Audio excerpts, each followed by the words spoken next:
So I sent out that Moodle message. One thing, this Mohrs circle is kind of important, so we'll cover it. The problem is I can't get all this stuff fit into a 1-hour test, so I'm going to make a quiz for Mohrs circle, okay?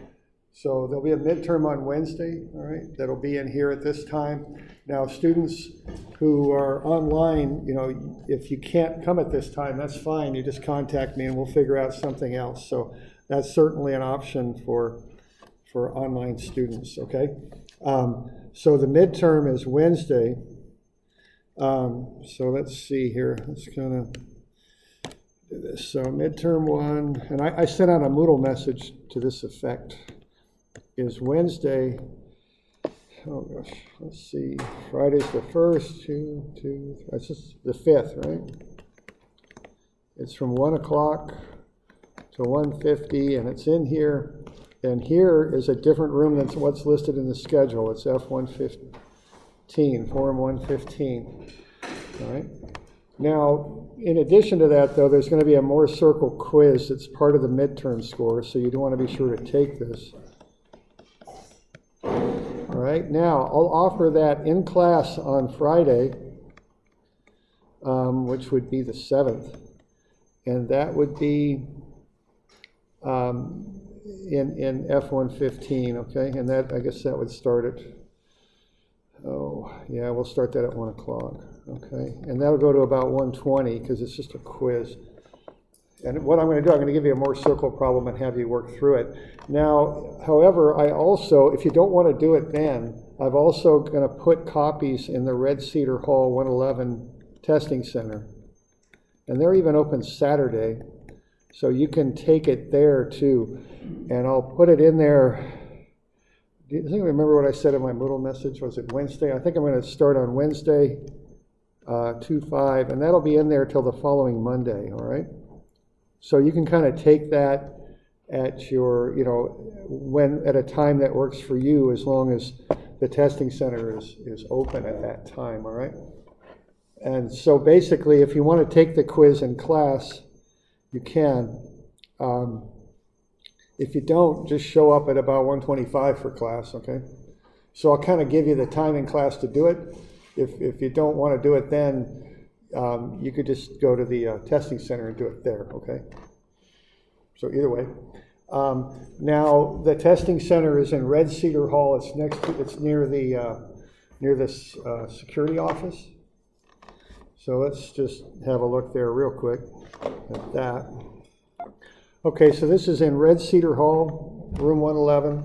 There's the hours, and I put the link there to their website in the Moodle message, so you can see when they're open.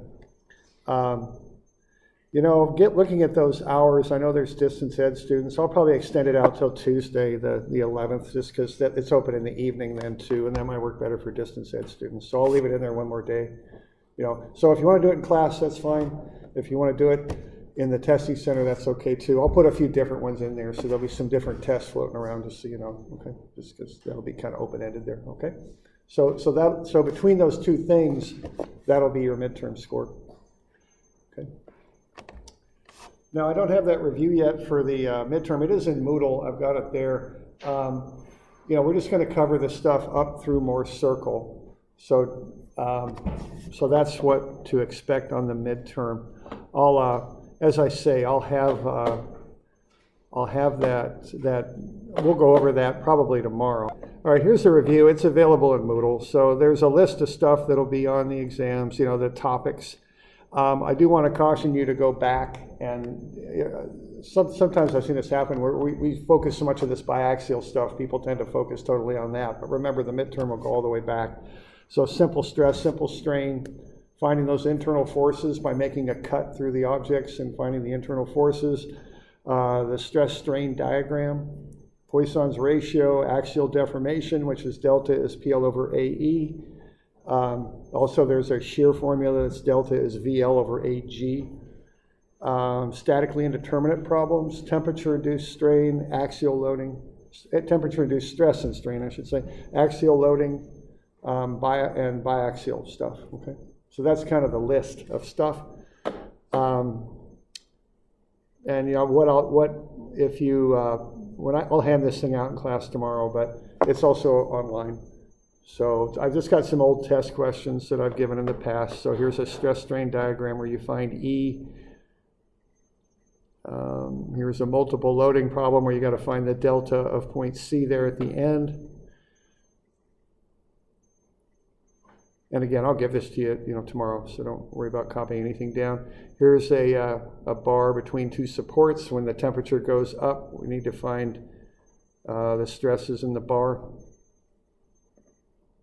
There's a block with a load applied on it. You got to find the delta of point A.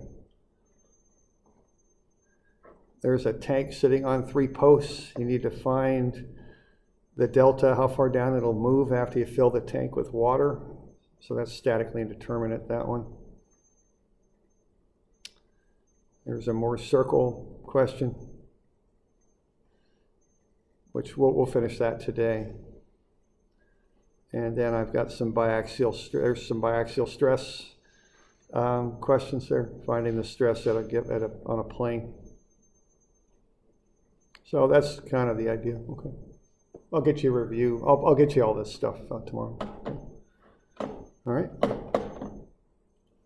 So that's coming up Wednesday plus the quiz. So the quiz will either be Friday in class, or it will be in the Red Cedar Hall 111 testing center starting on Wednesday. I think I'll extend that out till Tuesday because that has an evening time, which might be convenient for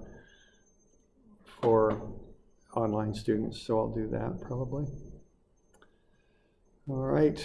So let's kind of have a look here at Mohrs circle. So we good on that? Questions on that? Okay. All right, so Mohrs circle. We're doing this first example through, we're doing the graphical approach as they would have done, 150, 100 years ago and 100 years ago, maybe 150, something like that. All right, so the first thing you do is you find points A, B, and C on the circle. A is the stress on the vertical plane, and we did this already. We're on, I'm not sure what page we're on. 390? 390, okay, thanks. So we're on 390. B is the stress on the horizontal plane. C is the average stresses. Notice that tau for C is always 0, okay? Now, what these are coordinates, all right? Sigma is X, tau is Y. Now, to keep the directional relationships so that the circle directions match the directions on the element, positive shear is drawn down, okay? You have to remember that. Okay, so there's our graph paper. We plot up points A and B. They're 90 degrees apart on the circle. So twice 90 is they're 90 degrees apart on the element, I should say.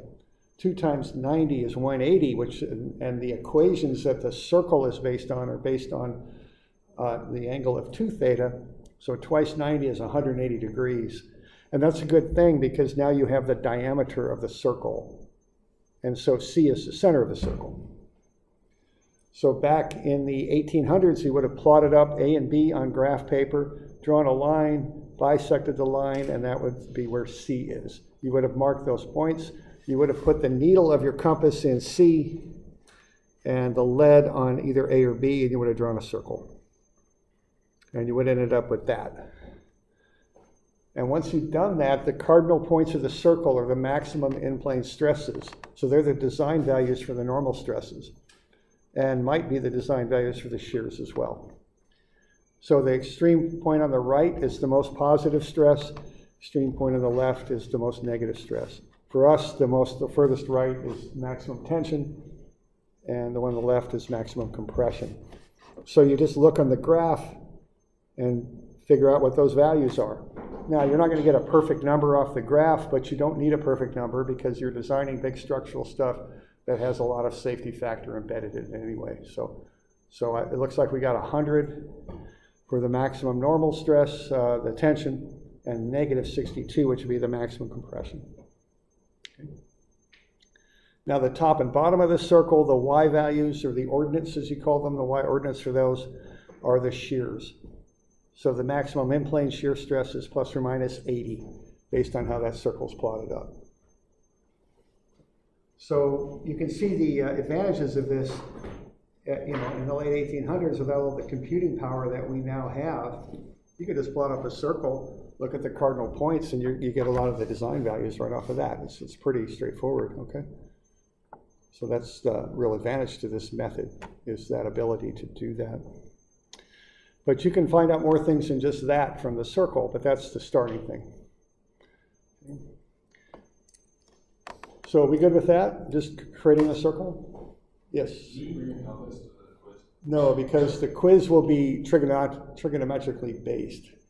See, this is has a kind of a convoluted history to it. When it was first developed, now I don't know, I really studied the history of this thing or anything, but I think this thing was meant to be done graphically. And that was the use of it. It was simpler than running all the equations.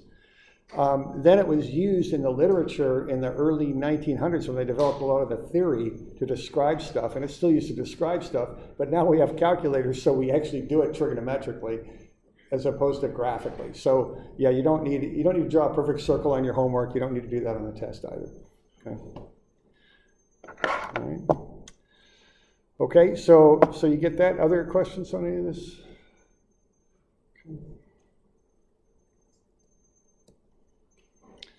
Okay, you can also figure out angular relationships from this with a protractor. So I'm measuring the angle from A, which represents the vertical plane. I'm going counterclockwise to where sigma 1 is, the biggest compressive stress, and I'm going 30 degrees counterclockwise.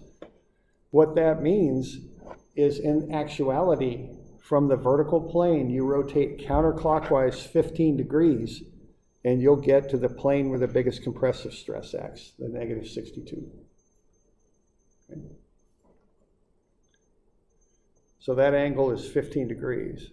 Now, if you want to go to the other principal plane, that's 180 degrees around from sigma 1 to sigma 2. Half of that would be 90, so it's 90 degrees more. So if I were to draw a sketch of this, which I didn't ask you to do, but if I were to do that, that would be 15 degrees right there. I would have a plane where the maximum compressive stress acts, and that's 62, and then 90 degrees off of that, I'd have the maximum tensile stress, which is 100. That would be the sketch I'd draw for this thing, like that. Okay, that's how the stuff's oriented. And I can tell that from the circle. Because when I go 30 degrees counterclockwise from A, what A does is it represents the vertical plane. See, that's the A plane right there. If I go counterclockwise from that on the circle 30 and take half of that for reality, I get 15. So if I go counterclockwise from the vertical plane 15, I get to this point right here. And that's the point, it's this point right there. That's the point that represents the principal plane for compression, which has a stress of 62 on it, 62 megapascals. Okay. And if I go 180 degrees further, half of that in reality will be 90 degrees more in reality. That gets me to that other plane where I've got the tension, the 100 tension on there. And I can just use a protractor and I can measure and figure that stuff out. All right? We're good with that? And that's why the shear points down, so that counterclockwise on the circle is also counterclockwise on the element. That's why it's set up that way. You do have to remember that little detail, shear's down positive. Good with that? Okay. Now, if you want to get to the plane of maximum shear, you're going 90 degrees further than the sigma 1 plane. Half of that is 45, so 15 plus 45 is 60. That's where tau max acts. So if you want to draw the maximum in-plane shear stress, it's like that, 60 degrees. And what do we got there? That's down, so that's positive. And what do we call that 80? Is that what we called that? So that's positive 80. So that'll be 80. The other one will meet in the corner. The other two will go out that way. On those planes, I have the average normal stress, which is the x value of that coordinate. And it's positive about, did we say 19? I think is what we said. Okay. So there's the sketch for the maximum shear based on my circle. So you can get all this information off of the circle. That's the whole point of this. All right? Good with that? Okay.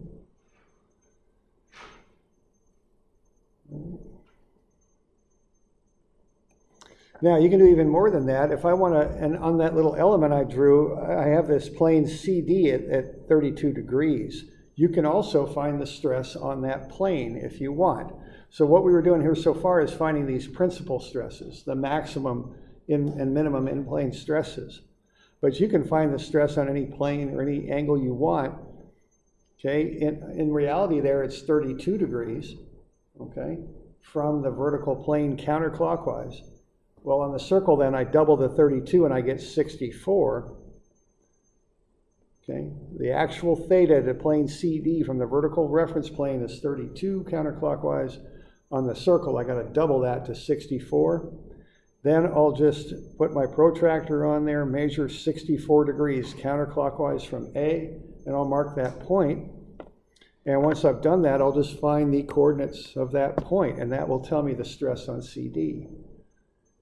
Because every point here is a state of stress at some angle on the element. Okay.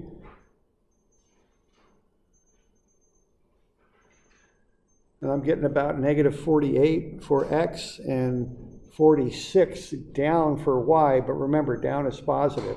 So what I'm finding there at that particular angle is I've got a stress of 48 compression and positive 46 for shear on that plane. All right. And if I want to know the stress on plane DE, I just take that line I've drawn and just shoot it back the other direction. I'm in quadrant 3 basically on the circle. I just draw it, just extend it out into quadrant 1, and I can find that other point. Okay. So just do that. And just look at that point and write down the coordinate of it, estimate it as best I can, a little bit more than, I called about 86 and negative 46. So once again, if I want, I can draw a sketch. You know, I've got my vertical plane, I got 32 degrees here, that's the angle I'm going at. I've got these things going on here. I've got positive shear, so the shears are doing that. They have a magnitude of 46 on that plane, that first plane, which is CD. What I've got is negative 48, so that's compression. And then on the opposite planes, I got 46 for tension. So there you go. There's the state of stress on those planes. Okay. So this will do anything the equations will do. And so originally it was all done graphically. Now the irony on this is they don't do it graphically anymore. You know, the original purpose of this was to do it graphically so you didn't have to do all the trig and run all those equations. But being as our computing power has increased considerably, you know, starting in it's about 1970s, we actually had calculators. Remember, I got my first one in engineering school. I tried to use a slide rule for the statics for about a week, and I gave up pretty quick. That was just too much work. I had this Casio. It ran off a 9-volt battery. It had a green LED display. And when I'd hit trig functions, it would really have to think about it. So that display would dim. Well, I don't know. I'm thinking about it. Okay. And then it would just kind of come back in, and there was the answer. It was kind of like those magic cubes. You shake and you get the answer. It was kind of like that. You know? Think about it and dim and then come back up. Okay, so now we got all that stuff, okay? So we don't use Mohrs circles so much anymore, but we do it analytically now is what we do. All right, now for starters, so let's fill in that table at the bottom of page 390 because your homework is set up that way, and it's kind of important that you know what these terms mean, okay? Sometimes people have a little bit of confusion on that, so I put that table in there just so you can fill that in just as you will your homework. Okay. It was the Elzamate 802. Something 502, that's right. Used to burn up those 9-volt batteries pretty quickly, that thing.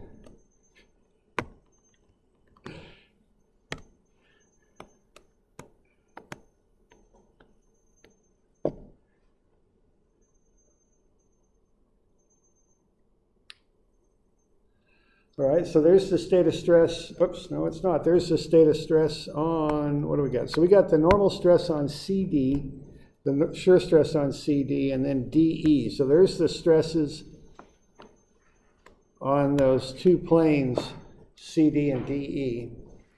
And then I've got stuff kind of put in small columns there. So I've got the maximum principal stress at 15 degrees, so that's the 62 negative compression there at 15 degrees. The 100 is at 105 degrees, and then the maximum shear is at 60 degrees. And that's a negative there, apparently. Maximum shear. Did I bust that? Should that? I need to check on that negative 80. That might be positive. I want to check that, but I'm pretty sure that is positive. I think I busted that. And then we have the average normal stress right there. So you get on where all those numbers are coming from? And that shear was supposed to be positive because it was down, right? Let's have a look. Let's see. Yeah, the one at 60 is down. Sorry to run you off that page there, but right there, there's tau max. That would be at 120 on the circle. That would be at 60 in reality, right? And that is positive 80. So yeah, I've got a little bust on my key. I'm on what I wrote there. That should be a positive. Oh, it is plus or minus. Oh, I see. I kind of overwrote that. So the maximum shear stress, as I've written that, is just plus or minus because there's, a positive and a negative shear stress. This is the angle at which the positive one acts. Okay.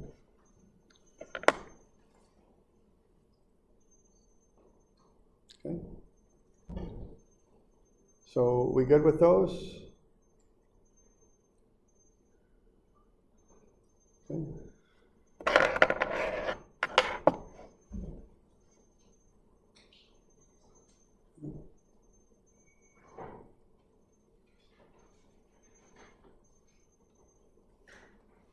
All right, now let's look at the next page if we're good on that. The next page, we're going to do it analytically. Okay, so we're going to be a little bit more precise about how we do it. We're going to use a calculator, and this is kind of the standard way it's done now. So you'll see this, those of you in the mechanical fields, you'll take a second strength materials class. In the civil fields, you probably do some structural. And where I really remember seeing this in civil was in the soils class, because you get all these different stresses acting on soils that you have to apply to figure things out. So you do a lot of more circle stuff there. So you'll see this again. So let's do this again on page 400, but we'll do it analytically this time. Now it starts in the very same way. You get points A, B, and C. Just as before, you plot them up and draw in the circle. Now I'm putting this on graph paper, and I'm getting those points plotted up. All right. All right, now when I do it here, there's A, B, and C. I get a little bit more analytic about how I do this. Now, one thing I would mention is I'm putting this on graph paper. I already kind of knew how it was going to fit on the graph paper, so I put the axes in there and showed you the piece of the graph paper that you wanted, for us to do this. Now, when you do this like for homework or on a test or something, it doesn't have to be perfectly to scale. And what's going to happen here is you're going to start with a piece of graph paper in front of you to do this, right? So that's what you're going to start off with. Now, that makes putting this in here a little bit more complicated, because if you just put your axes on your graph paper first, you might end up with a very small circle. It just depends on where you put your axes. So had you put your axes, let's say over there, you would have ended up having to kind of fit your circle in right about there, okay? And you would have ended up with a very small circle on your paper. So what I do is I don't worry about the scaling and setting up the axes first. when I'm doing this for homework, just kind of a practical tip on this, what I do is I draw a big circle first. So the first thing I do when I'm doing homework on this, or a test or something, is I'll just put a big circle that gets me a lot of detail work I can do. So I'll do that first. Then I'll put in my A and B in their proper quadrants. So A's over here, and I don't worry about getting exactly to scale. So there's A, B, and C. Then I look at where C is and I say, oh, okay, based on that, now I know where to put the axes. So then I would put the axes in somewhere like that. So I don't put the axes in until I've drawn a big circle and identified where A and B are, all right? It just makes it easier on homework, because if you put the axes in first, depending on what numbers you're going to have on your circle, you might end up having to have a real little circle on one side of your page, because you don't know where it's going to go. So I would advise, just don't worry about the scaling quite so much with the graph paper. Just draw a big circle, put your axes in there after you kind of establish where the circle is. That way you can draw a bigger circle and it just works a little easier. Okay. That's generally how I do that. Okay. All right, so I got A, B, and C. I got my circle drawn. Now I need to figure out these cardinal points. That's the first thing that I do on the circle, is I establish where sigma 1, sigma 2, and tau max are. Those are the cardinal points of the circle, sometimes called the quadrant points. They use that in AutoCAD for an O-snap, a quadrant O-snap, on the extreme left, extreme right, top, and bottom. So to do that, I know what the center is. The center is at 19. I need to know what the radius is. And so when you do this thing, this Mohrs circle using trig, you build a bunch of triangles and right triangles and relate that to the radius of the circle. So I'm going to start off with that right triangle there in red. And I'm going to look at that. I'm going to go, okay, I'm going from 19, right there, that's 19. And over here, I've got point A, and what that is 50, let's see, is that 52?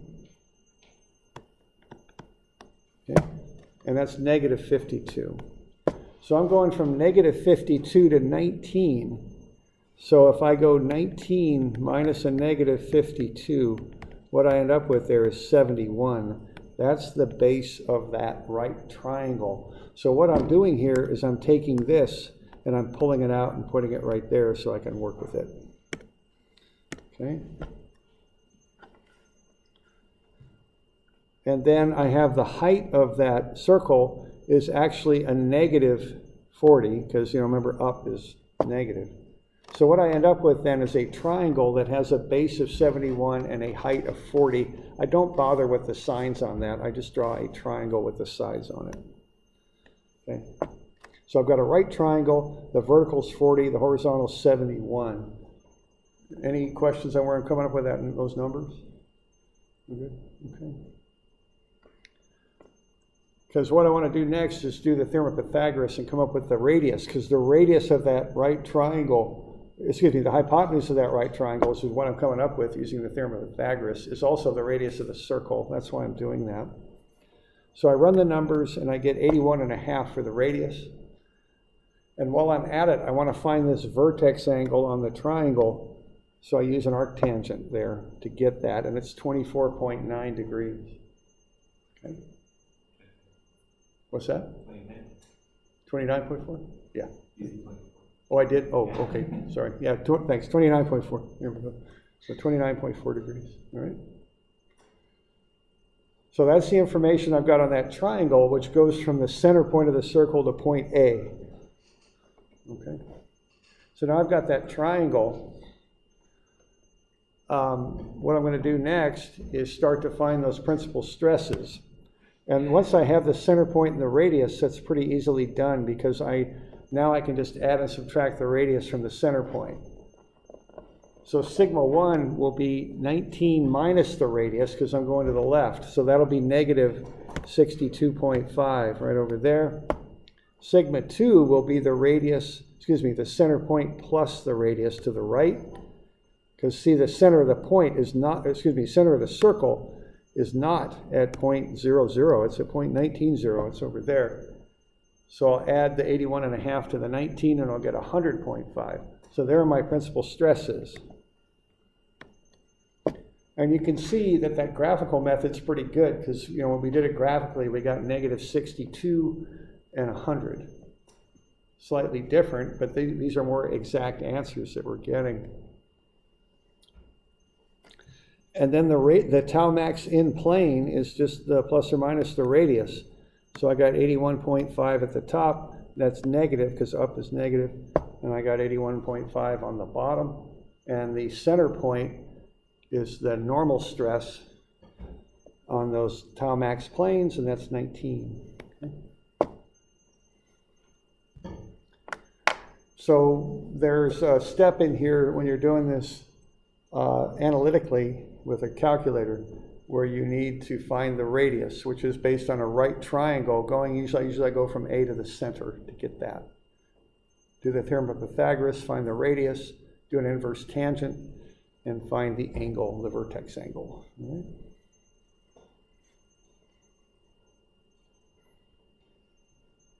So we're good with that. Okay. That's the start point. And once you got the radius, you get all the principal and plane stresses. They just come right out. Okay.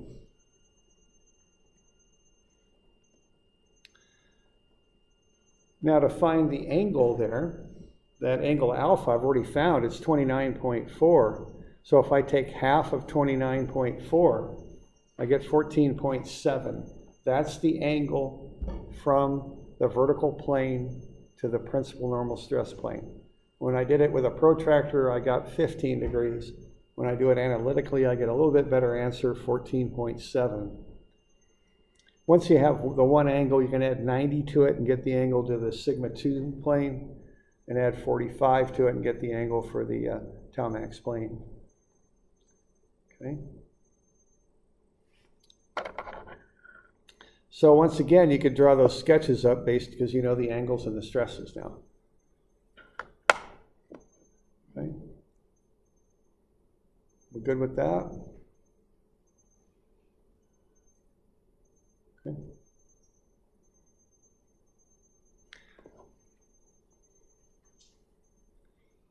Okay, now we also want to know what's happening on plane CD. That gets a little bit more complicated, but we just, again, base it on right triangles.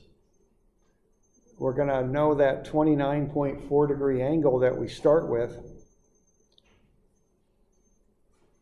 And then we're going to go a little bit further down to get to that plane that represents, or that point that represents plane CD.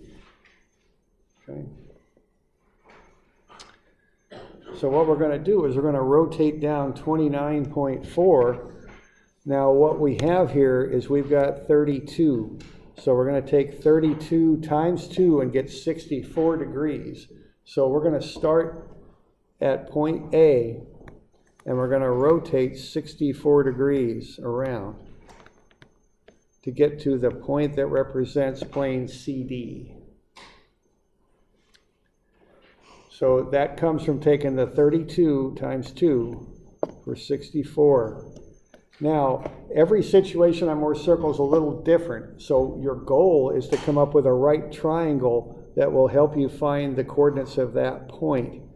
In this case, I'm going to rotate 64 from A, but 29.4 will get me down to the x-axis. So if I want to make a right triangle, which I'm showing in green there below the x-axis, I take the 64 minus that 29.4, and I end up with 34.6.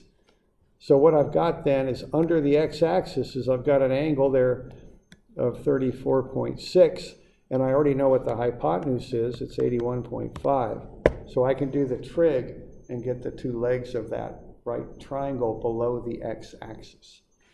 That's how I'm getting to that point that represents plane CD.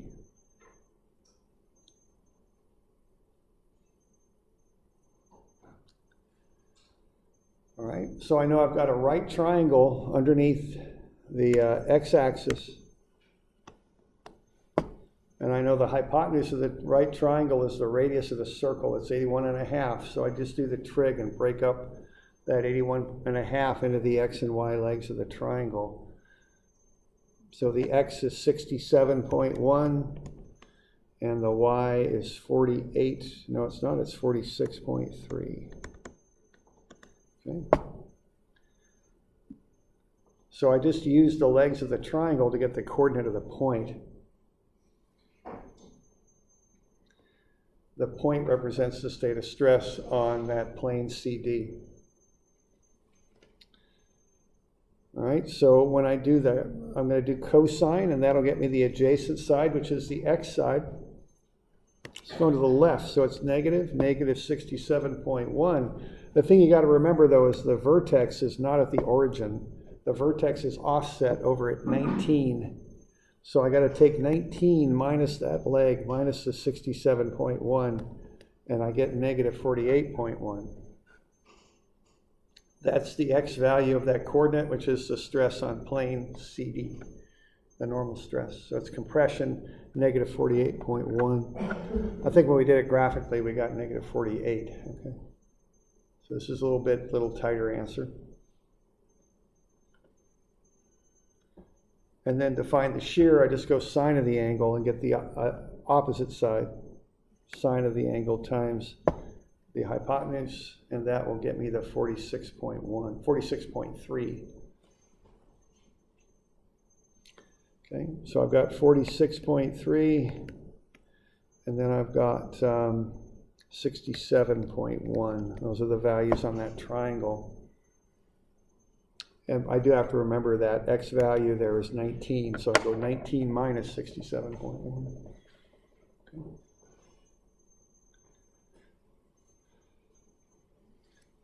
So this is the more analytic way to do Mohrs circle, which is commonly how it's done now and how you'll do it on the homework and on the quiz.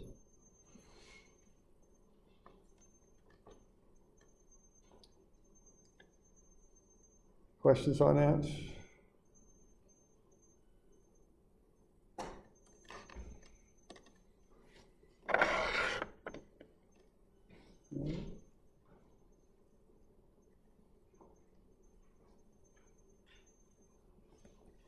Okay. Now, if you want to know what's going on that plane DE, you just take that line and essentially just put it up in quadrant 1. So you just extend that line up into quadrant 1 and see where it intersects the circle. It's right up there. Because what you're doing there is you're going 180 degrees from plane CD on the circle. In reality, it's half of 180, it's 90 degrees. So by going 180 degrees on the circle and essentially shooting this line back that way, you're going 90 degrees on the element and you're getting to plane DE. That's why that'll get you the stress on DE. So it's 2 theta on the circle. In reality, it's theta, is the idea. So we just take that line and we send it back the other direction, and we can find the stress on that point. So it'll be the same right triangle, 81.5 hypotenuse, 67.1 for the lower leg, and 46.3 for the vertical leg. And then we can remember we got a center point of 19. So 19 plus the 67.1 gets you the 86.1. And the shear will be up 46.3, but remember, up is negative. So it's negative 46.3. Okay. So that's how you do this stuff analytically.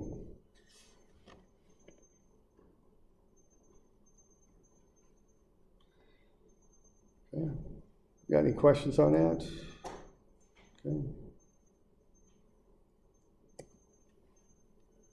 You can then fill in the answers. They're very similar to what we got on the previous page. So this is just another method to do the biaxial stuff. You do see this in the literature a fair amount. When I say the literature, I mean like the derivations and the development of the theory that we work with for a lot of the structural stuff. And both mechanicals and civils will use this again down the line. As a civil, I remember doing this quite a bit in the soils class I took.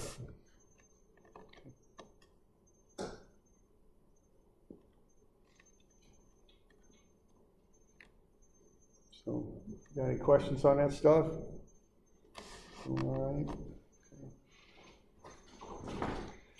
Well, let's see. How about I give you a couple of these to do then? Now, let's have a look. 211 and 212. So why don't we just take a moment and have a look at those? These will be due Friday. That way I can get them back to you before the test. This is kind of the end of the material that's being tested on. And Friday is, I think, the 31st. Now, I wrote these up for you, and I've got graph paper and such. They're on page 211, or they're on page 12A and B in your packet. Okay. And this will be pretty much the format you'll get in the quiz. You'll get a piece of, I'll just, I write these up. I'll put some graph paper right on there for you. Now, you don't need to use the graph paper to scale. It's just there to help you draw it, really, is what it's here for. Okay, so that's, and then you fill in the stuff at the bottom. Now, this stuff gets a little tricky, so what I did, I put a key right in the packet there for you, okay? And that's on page 13.